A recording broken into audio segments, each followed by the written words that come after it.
Guy Hayes was charged with 4 counts of first-degree murder. He pled guilty of manslaughter of 4 employees at Roosevelt's Black Pearl in Louisiana to avoid trial and the possible death penalty by lethal injection. He admitted to killing 4 employees of the bar after a robbery rendered only $200. He was sentenced to 40 years in prison. Now, halfway through his sentence, he is up for parole. Let's take a look.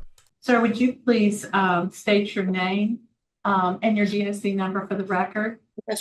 Guy Hayes, 290-810. You are currently serving a 40-year sentence for manslaughter times 4. You have a parole eligibility date 9/10/2024, adjusted good time date 5/22/2044, and a full term date of 9/10/2044. Does that sound correct according to your understanding? Yes, ma'am. Okay. The first thing I'd like to do, Mr. Hayes, is ask a question that we ask every offender. Could you tell this panel why you're before us today, what you did to get yourself where you are, and why we should consider early release? One of the things I like to say first is that I'm part of a crime, and I accept full responsibility for that crime. And I like to apologize to the victims, the family members, whoever that I affected throughout that crime. But during that crime, it wasn't as if I intended to commit that crime. I became part of a crime, and it wasn't nothing like that I intended to do. There's really no way to explain the nature of that crime. Okay. And why do you think we should provide you with early release today? One of the things throughout this incarceration, when I came to prison on that crime, I realized that I had to make changes with my life.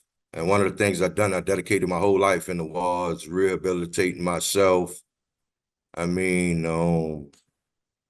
I dedicated my life to God through the process of that. For the years now that I've been incarcerated, I used my experience to really start working with others. And there came a point in my life to where my actions, they really weren't unexplainable. I couldn't understand what was going on with myself. I took every initiative to make change, every class I could come across. As I went to learning the things that I needed to repair with my life from my actions, I went to working with others. Since then, it's been years. That's all I've been doing, dedicating my life to the compound to make sure that the other younger brothers, they don't make the same decisions that I made or go wrong with their life where I went wrong. And I intend when I get out to continue on that mission. We have members joining us via Zoom that wish to speak in your favor at this time. Talib Logan, who is the Muslim Reentry Initiative.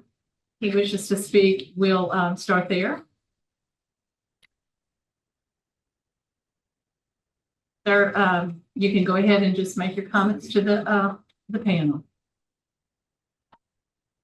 I'm sorry, you're still on mute.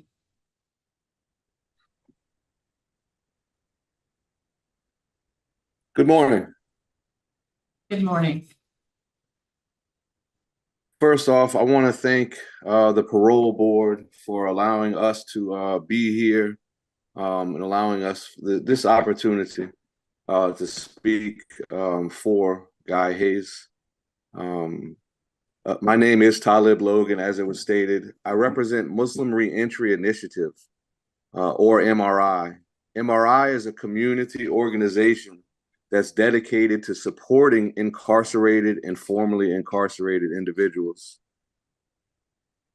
We wholeheartedly endorse Guy Hayes for early release on parole.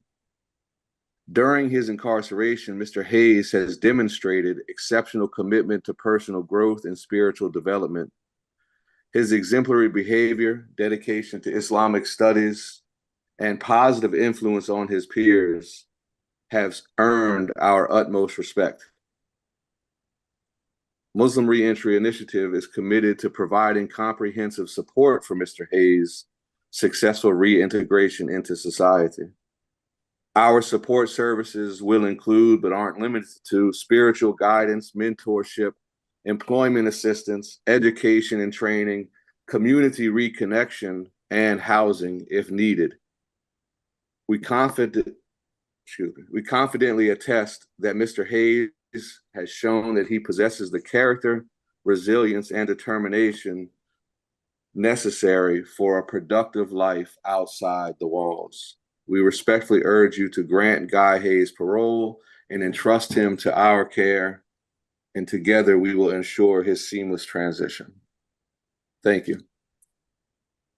Thank you, sir. And where do you have housing? Where are you located?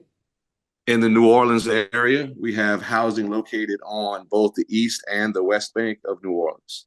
Okay, thank you. Also in support today and wishing to speak is Norris Henderson. Mr. Henderson. Good morning. I am again very supportive of Mr. Hayes' re-entry. We actually have, just like Philip was saying, initially we have all the wraparound services that Mr. Hayes would need on both sides of the river, West Bank and the East Bank. Matter of fact, the house on the West Bank, we just opened up a couple of weeks ago, but we've been having the first 72 for the last 10 years. That's a transitional house for men coming in the metropolitan New Orleans area. Ms. Ledoux, you're very familiar with me and the work that I do and have done over the last 20 something years that I've been out from incarceration. So I would just urge that the board really consider releasing Mr. Hayes on parole, because he have the things that he needs. He has the qualities. He have what's the word I'm looking for? He have reconciled with the situation that caused him to be in prison. And I am very certain that given the opportunity to join, society again and be a part of our community, that he will continue to grow and develop as an individual. And so I ask this board to really consider releasing Mr. Hayes to us. Thank you. Thank you very much.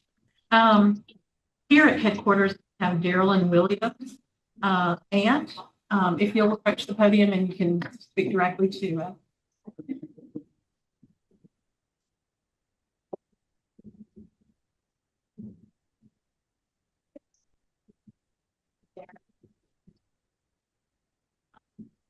the sister to Guy's mother. And God has been my life since birth. And we grew up as a very, very loving kid. He has always demonstrated love for the family. We're very close-knit family. We will support him in any way necessary. Throughout his incarceration, I've spoken to him over the time.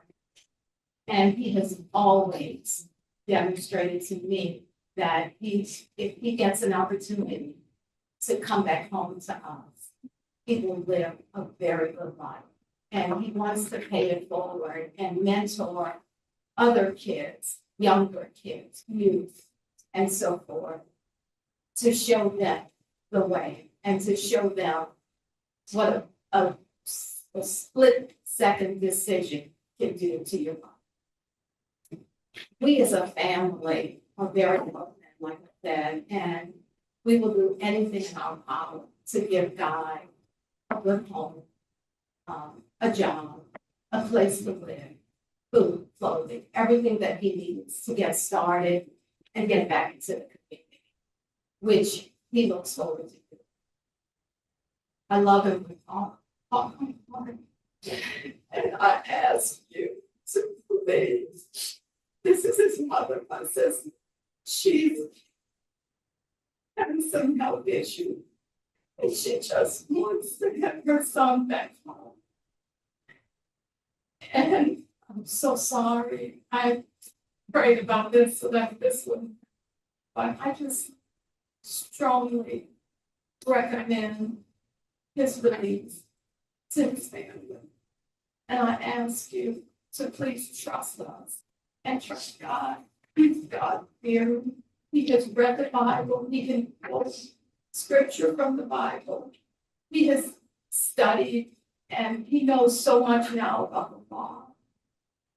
I worked in the legal system for many years. I'm retired now, but I worked as a legal administrator of a law firm for many, many years. And throughout that time, that guy has been incarcerated. It's interesting to hear some of the things that he tells me, because now we can share some of those things about the law that he has become very interested in. And I think that he will make a difference in the society if he's allowed that. And I beg to please give him a chance to let him come back home to us and let us help him to do the things that he needs to do. Although I think he's ready and he will put his first foot forward, and we will just be there to guide him and to give him any and everything that he needs. It's just a few of us here, but we're a large man, and we will do everything in our power to support him continue. I, myself, as his aunt, will do everything I can. Thank you. Thank you very much. Thank you. Also, I'd like to note that in support, but not speaking, Linda Hayes, Monique Hayes, and Kelly Walker. Yeah, they're all. So, and now we need to provide the opportunity for the those who are in opposition to release to be able to speak. We have 4 people speaking, but there are a number of people who have joined us via Zoom that have logged opposition. If you'll permit, I'll read those names and then go to the those speaking. Patrice Smith, Raymond Smith, Danielle Lacadou, Mary Dykes will be speaking. Daya Dallas, Darrell Billington, Lillian Johnson, Stephanie Jones, Chuck Romero. Also speaking will be Detective Chambers, Shanae Stovall. Not speaking, Lucinda Wilson, Tamala Bailey will be speaking. So at this time, we're going to go to Ms. Mary Dykes. If you'll address your comments to the panel.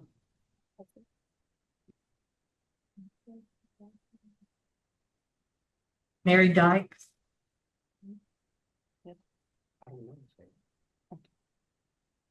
Good morning. Good morning. Hi, my name is Mary Dykes. I am the sister of Johnny Stovall.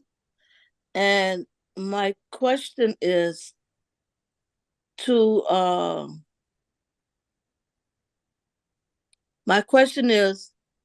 you spoke and said that you don't know the reason.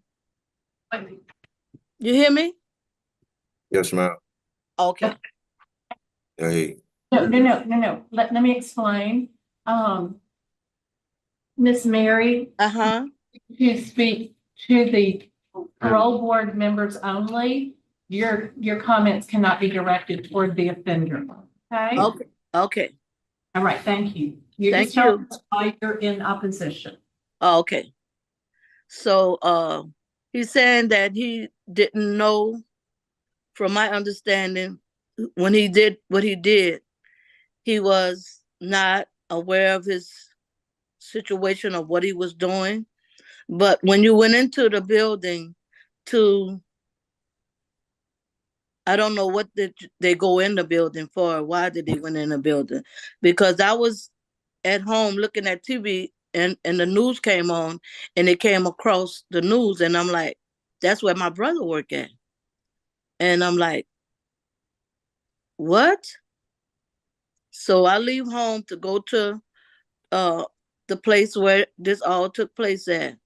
And I'm just like confused on, So he's here with his family, but my brother is gone. So we're missing him. He got grandkids, his daughters. All of us have missed spending time with him.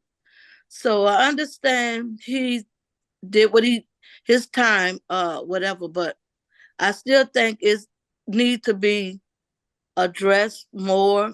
I just need to be shown where he have really rehabilitated, because I mean, he's here, his family's here, but my brother's not here. And I put it in God's hands. So if this turns out however God wanted to be, then I can accept it.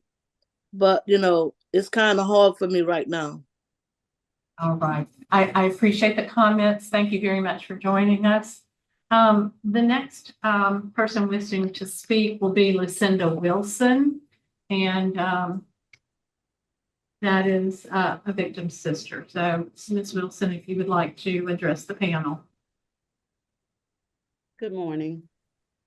Let me just begin by saying on September 9th, which is the month of my birthday, is when my sister was taken from me. We had plans.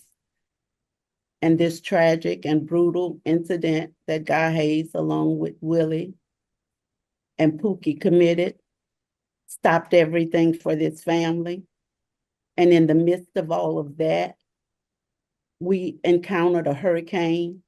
We had to deal with the emotional distress of leaving our families' bodies here, not knowing where they would be as we evacuated. We had to deal with that trauma, that emotion. Since Diane was taken from me, from our family, she missed many birthdays, many anniversaries, many graduations. None of that can be given to us. You all took that from us. Diane's son, only son, just recently died, one of NOPD's finest, died of a broken heart. He was a healthy man. Died of a broken heart because of this incident.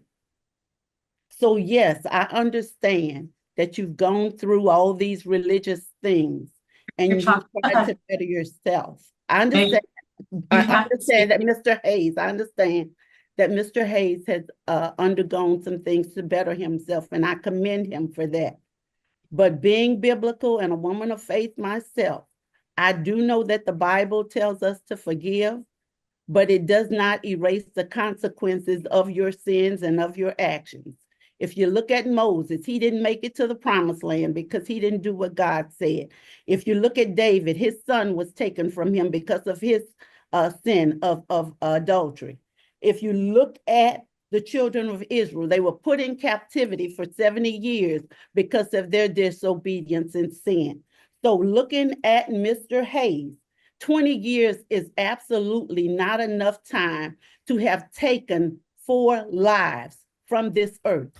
That's 5 years a person. I do not support him being let out this early. I wish he could serve more to really show he wants to come to his family. His family is begging to see him. There is nothing we can do to bring Diane back to us. So I think 40 years is the least he can do to rectify this situation. Thank you so much, ma'am, for your comment. We appreciate it. We also have Tamala Bailey. Have I said that right? Who wishes to speak? Good morning, it's Tamala. Tamala. When an opportunity comes to defend the defenseless, you should do it quickly. And I am here to defend my mother, Diane Holmes Varese. Her humanness was taken for granted, and her life and value was diminished to death. They asked us a question: how has the actions of Guy Hayes impacted my life? That's a question that I could pour endless hours into, but the truth is, it's too painful. It's too overwhelming to answer. The moments that should have been filled with warmth of family, the joy of shared memories, the precious bond of love, it was all shattered in an instant. The opportunities to create new memories were ripped away from me when my mother was murdered. That gap, that silence where her presence should have been, it's something that we will never recover from. Justice will never truly be served when anyone's life is stolen so violently. The void left behind can never be filled by any sentence or measure of time. But I do know this. Guy Hayes, he must be held accountable. He must serve out his full sentence. The pain and grief he caused us must not be forgotten. And I strongly urge you, with every ounce of my being, to ensure that he is not released until his sentence is fully served. My mother, she deserved better. The other three victims, they deserved better. Our families, we all deserve so much better. Thank you. Thank you so much for those comments. I know it's painful. We have Detective Chambers from NOPD who would like to make a comment, and we'll go to her now.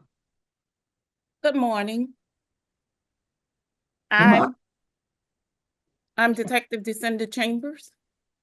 I initially investigated the quadruple homicide of Mr. Johnny Stovall, Ms. Glenda Lockett, Mr. William Lindsay, and Ms. Diane Veriste. I've been in homicide for 4 years. This was the most gruesome homicide scene that I had seen. Not only to be tasked with the complete investigation, I worked this case tireless. It was 3 days before we went home. I can still vividly see that scene today as it was September the 9th, 2004. Prior to Mr. Hayes carrying out this quadruple homicide, he conspired with the other two co-perpetrators. They had time to say, hey, this is not right. We're not going to do this. But what struck me the most, what I learned while investigating this homicide, is that he knew each individual. They conjugated together on a daily basis. His barbershop was right next door to the bar. He saw these individuals who he murdered every day he went to work. So you telling me 5 years each on a 40-year sentence, you've rehabbed. Mr. Hayes began his criminal career October the 29th, 1990. He robbed someone. He took a plea then, just like he took a plea while murdering these 4 individuals. I'm going to read from my police report what I learned from one of his co-perpetrators. And it described what I saw at the crime scene. In the words of his co-perpetrator, Willie Jones, on September the 9th, Mr. Jones denied killing anyone, but he did admit to committing the armed robberies. Mr. Jones, after being advised of his Miranda warnings, provided this formal statement, and he stated Pooney was armed with the .357 handgun, and Guy Hayes was armed with an assault weapon. Pooney and Guy did the shooting. After They ran out of bullets. Pooney instructed him that 2 of the victims was alive, because you know why? 2 of them were alive. They went to the hospital where they succumbed to their injuries, which corroborates Mr. Jones' account of this incident. He also said after he advised them that there were 2 were alive, they armed themselves with a knife and they stabbed the victims. I saw that. Miss Glenda had multiple stab wounds to her neck, jagged, till it was just gruesome to watch. They were so gruesome at her services that I attended. They had to put a scarf around her neck to present her to her family for burial. So you're going to tell me after 20 years, Mr. Hayes has rehab? If he committed a crime in 1990, he went back to his old ways in 2004. That was enough time then for Mr. Hayes to realize the consequences of his actions. However, he did not realize the consequences of his actions, because 14 years later, he committed a quadruple homicide as a result of an armed robbery. So again, 14 years then, it's 20 years now. No, no, no. It is my opinion that it would be a smack in the criminal justice face. It would be a smack in every single individual who represents Mr.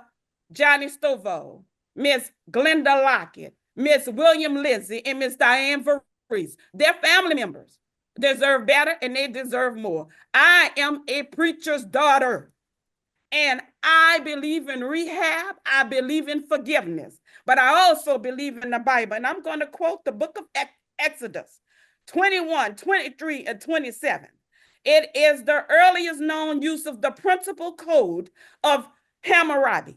It was created by the 6th ruler of the first Amorite dynasty, Mr. Babylon. And it says, an eye for an eye and a tooth for a tooth. It is idiom that means someone who does something wrong should be punished in the same way. However, the justice system said 40 years. So I want us to operate with their principle of 40 years, because according to the Bible, Mr. Hayes should be dead today, because it says an eye for an eye and a tooth for a tooth. So I pray upon this parole board that Mr. Hayes maybe revisit this parole hearing in maybe 14 years, because it took him 14 years to commit another robbery. So from today, if we can come back and revisit this in 14 years, maybe my heart will change. But as of today, after 20 years, no, sir. I do not believe, members of this parole board, that Mr. Guy Hayes is ready to be released in this society. Thank you very much. We appreciate your comment. At this time, Ms. Stapleton is going to ask you some questions. Mr. Hayes. The detective, to start off with, said exactly what I was going to say. I was going to name the names of the 4 murdered. They are Diane Barista, Jerry Stovall, Linda Lockett, and William Lindsay. Yes, ma'am. I want to make sure that they are honored in today's hearings as the victims. And while we're here, did you know those people individually? Yes, ma'am. Tell me how you knew each one. I knew him. Diane.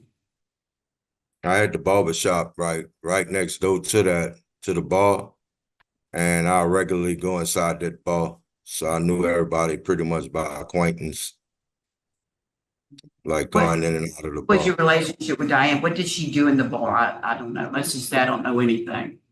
Diane pretty much was like a waiter around the bar. She'll wait. Mm-hmm.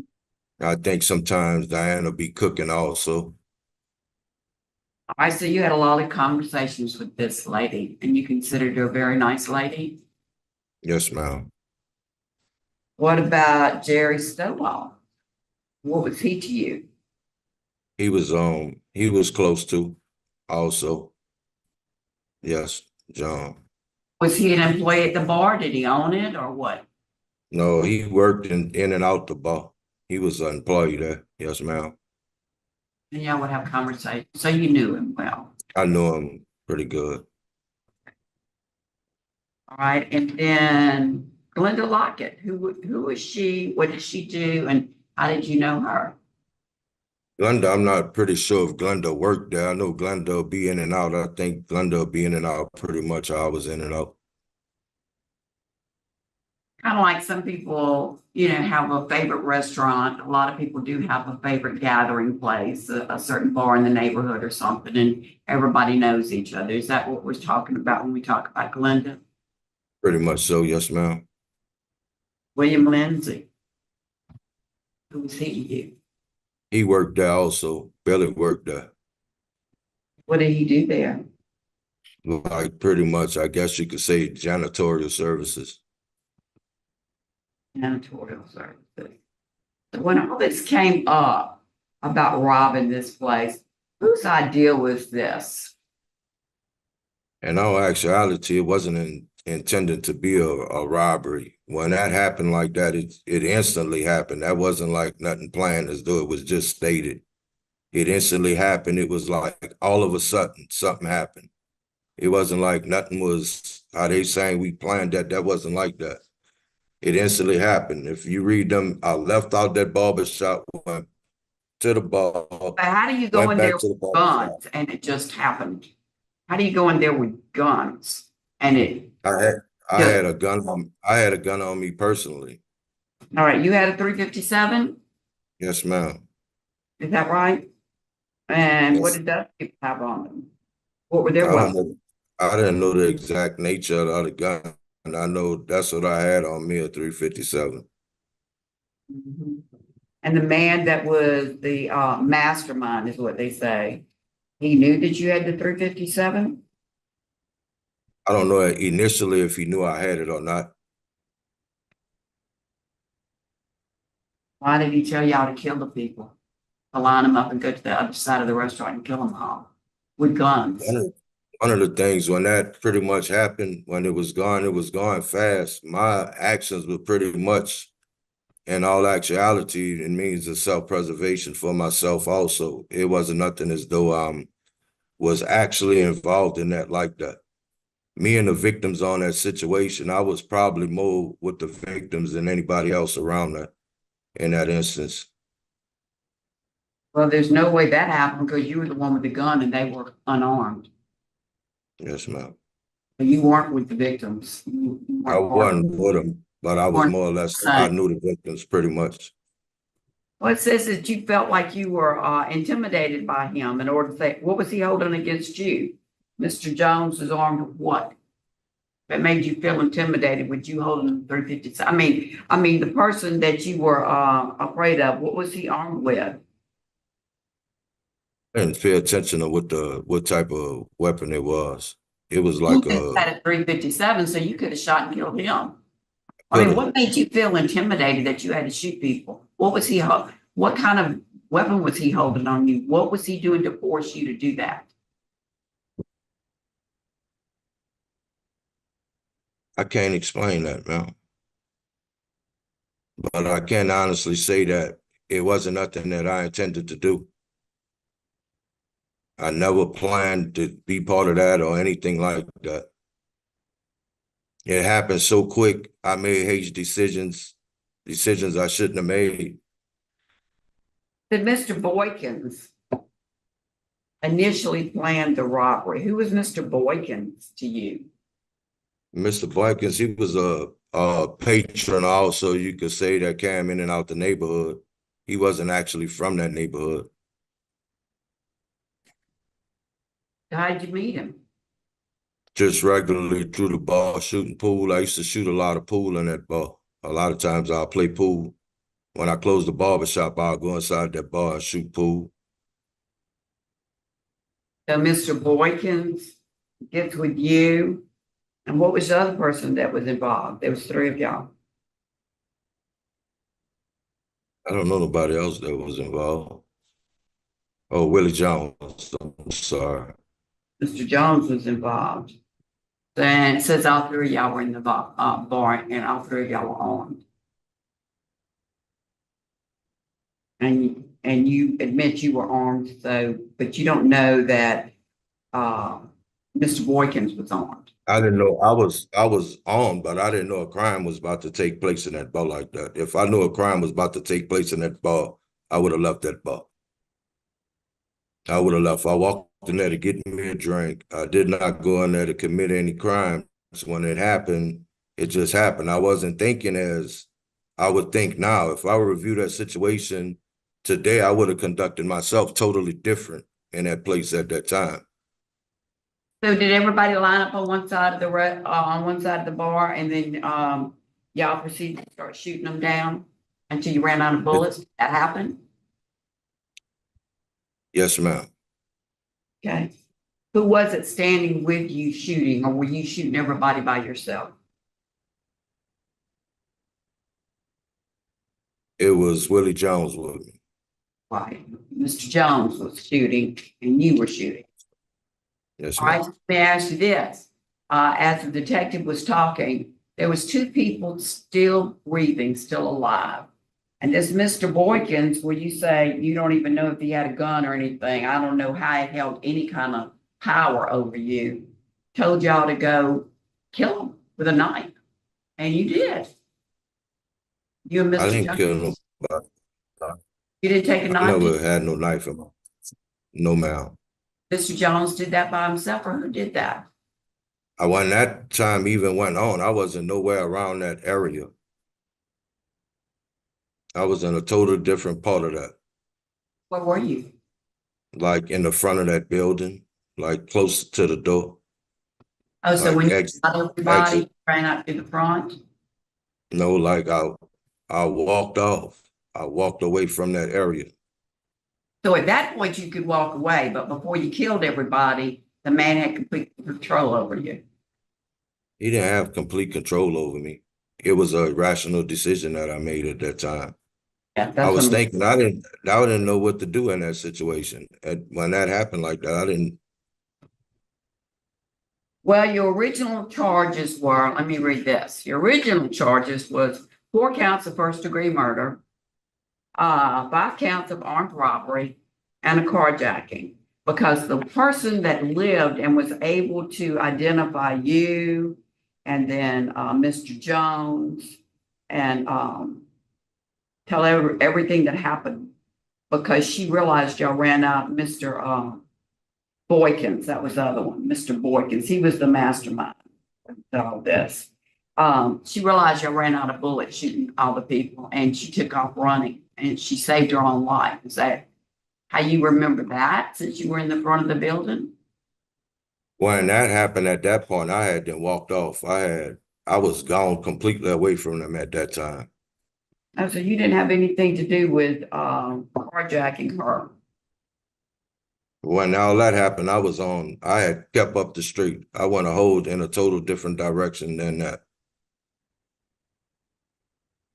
I don't know. I just find it interesting that before the people were being murdered, and when he just told you to murder them, you did because he had control over you. And then after they were murdered and they were being stabbed, and he told you and the other man to stab them to death, you found your will to just walk out and just leave, and nobody stopped you. This terrible person. When we left, everybody was leaving. Everybody was walking out. It wasn't like I walked out the door like that. Everybody walked out at the same time. When everybody walked out, did you walk out I with the hostage? proceeded.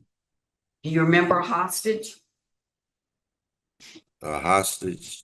Yeah, that was, y'all were gonna use her cards to get away, You got, Mr. Boykins got a car key. Do you remember anything about that?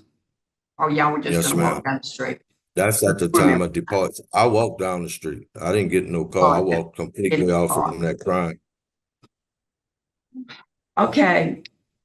Well, all right, let's just skip on over to, what are the classes you've taken? Since I've been incarcerated, I took Living in Balance. I took mass I took reentry, I took anger management, all the self-help programs that every facility I've been in had available. Since this incarceration, I designed and conducted Stop the Violence program since I've been in here. I designed another program for the Islamic communities called Islamic 24. I'm not sitting up here trying to exculpate me in any way. I accept full responsibility for my actions. But since the time of the commissioning of that crime, I understood I needed to change. And I've been working daily, hourly, working on that change. As I started seeing things that I'd done wrong with my life throughout that, making wrong decisions, I just exerted all my energy since I've been incarcerated, working with others, trying to help them to avoid making the same mistakes that I made. There's no way that I could justify that. And I am sorry for that. Well, you did get a plea bargain, you know that, from the first degree murder charges, 4 counts, 5 counts of armed robbery and a carjacking. Then there was a disposition, and you pled guilty to the amended charges of 4 counts of manslaughter. Sentenced to be served 40 years hard labor for each count concurrent. So you agree to that, I'm correct? Yes, ma'am. Yes, ma'am. What did you get the most out of which class? Pretty much, I would say the living in balance. Living in balance? Aside from my spiritual classes. I spent a lot of time in spiritual classes. Also, since I've been in prison, I've been an imam pretty much everywhere that I go. Mm-hmm. Like, I dedicate a lot of time now in prayer.